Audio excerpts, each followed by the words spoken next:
HF அப்படின்ற சொல்லுக்கு விரிவாக்கம் என்ன அப்படின்னு கேட்டிங்கன்னா, ஹால்ஸ்டைன் ஃப்ரீசியனுங்க. அது நம்ம வாயிலேயே நுழையாது அப்படின்றதுக்காக நம்ம ஹெச்எஃப் மாடு அப்படின்னு சொல்கிறாங்க.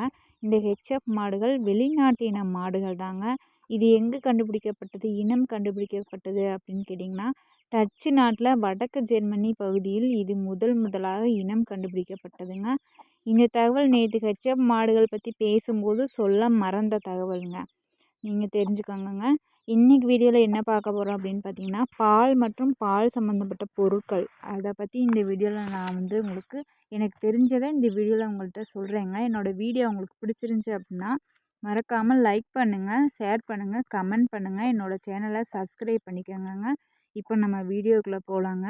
இந்தியாவில் இருக்கிற 100%த்தில் 49% மக்கள் பால் சம்மந்தப்பட்ட பொருட்களை அன்றாடம் உட்கொள்கிறாருங்க.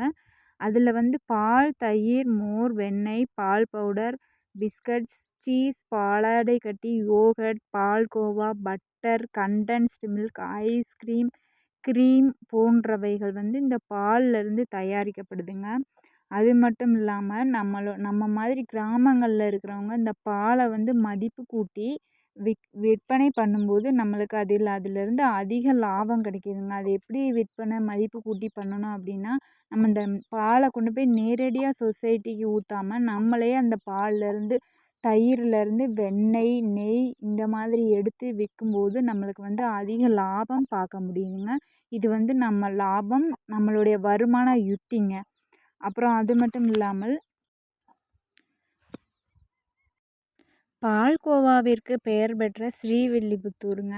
ஸ்ரீவில்லிபுத்தூர் அப்படின்னு சொல்லிட்டா நமக்கு பால்கோவா ஞாபகம் வரும் இல்லைங்களா? பால்கோவானா எல்லாருக்கும் பிடிக்கும். இந்த பால் சம்மந்தப்பட்ட பொருளில் ரொம்பவே ஃபேமஸான பால்கோவா தாங்க.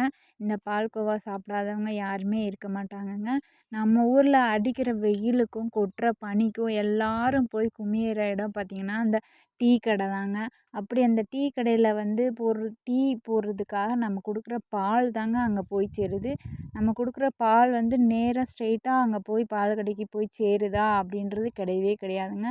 நம்ம கொடுக்குற பால் சொசைட்டிக்கு போயிட்டு அவங்க அதிலேருந்து அரைச்சி அதை எடுத்துட்டு அதில் அது கெட்டு போகாமல் இருக்கிறதுக்காக ஒரு செப்பரேட் ஏதாவது ஒரு கெமிக்கல் கொடுத்து அதை கெட்டு போகாமல் வச்சு தாங்க ஒரு 5 நாளைக்கு கெட்டு போகாமல் இருக்கிறதுக்காக அதில் ஒரு சில கெமிக்கல் எல்லாம் கலந்து தாங்க உங்களுக்கு பால் பாக்கெட்டோ இல்லை டீ கடையில் பால் கடையில் பாலாக போய் சேருதுங்க. அப்புறங்க குழந்தைங்க சாப்பிட்ற பிஸ்கட், ஐஸ்கிரீம், சின்ன சின்ன சாக்லேட்ஸ் இதில் எல்லாமே கேக்ஸ் இதில் எல்லாத்துலேயுமே பார்த்திங்கன்னா பால் இருக்குங்க. நம்ம குடிக்கிற பாலில் பார்த்திங்கன்னா கால்சியம், புரதச்சத்து, கொழுப்புச்சத்து இவைகள் எல்லாமே இது மட்டும் இல்லாமல் இன்னும் நிறைய நன்மைகளும் இந்த பாலில் இருக்குங்க. அடுத்து நம்ம நாட்டு மாட்டு பாலுங்க. நம்ம நாட்டு மாட்டு பால் பார்த்திங்கன்னா நமக்கு ரொம்பவே கிடைக்க மாட்டேங்குதுங்க.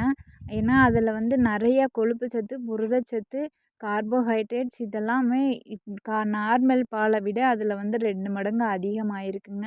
அது நேற்றே சொன்ன மாதிரி அந்த நாட்டு மாடுகளில் கறவைகள் பால் கொஞ்சம் கம்மியாக இருக்கனால அவைகளை வாங்கி வளர்க்குறது இல்லைங்க. அது கொஞ்சம் அழிஞ்சிட்டு வர இனம் மாதிரியே சொல்லி தோணுதுங்க எனக்கு.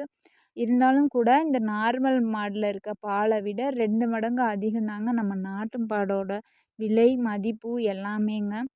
அந்த நாட்டு பால் கிடச்சிச்சு அப்படின்னா கண்டிப்பாக உங்கள் குழந்தைகளுக்கு நீங்கள் கொடுங்க.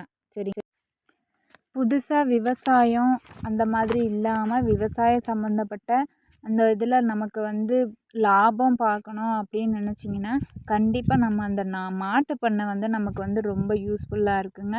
விவசாயத்தை தவிர்த்து நம்ம மாட்டு பண்ணையில் நல்லாவே மெயின்டைன் பண்ணி பாதுகாத்து தீனி தண்ணி கொடுக்கும்போது நம்ம அந்த பால் அப்படின்ற ஒரு விஷயம் நமக்கு நல்லதுக்கு நம்மளுடைய வருமானத்துக்காகவும் அடுத்தவங்களுடைய தேவைகளை பூர்த்தி பண்ணுறதுக்காகவும் பயன்படுதுங்க.